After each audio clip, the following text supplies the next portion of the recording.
शासकीय विश्रामगृहातील घाणेरड्या पाण्याच्या टाक्या, सार्वजनिक बांधकाम विभाग आणि भ्रष्टाचार गैरकारभार हे नाते तसे वारंवार जुळतच असते.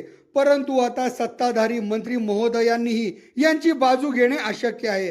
कारण याच मंत्री महोदयांसाठी असलेल्या विश्रामगृहाच्या पाण्याच्या टाक्यांची अवस्था पाहिल्यास ज्यात शेवाळ, चिखल, कीटक आणि घाणीचे थर साचलेले दिसेल आणि याच टाक्यांमधील पाणी हे सत्ताधारी मंत्री महोदयांना वापरावे लागते, हे दुर्दैव. शहराच्या मध्यवर्ती ठिकाणी असलेल्या 7 रस्ता येथील शासकीय विश्रामगृहाच्या पुष्कराज या इमारतीवरील टाकींची ही दयनीय व घाण अवस्था पाहता बाहेरून चकाचक आणि आतून सडलेली अवस्था पाहावयास मिळत आहे. स्वच्छता आणि मेंटेनन्ससाठी निविदा काढणे इतकेच काम या विभागाकडून होते का?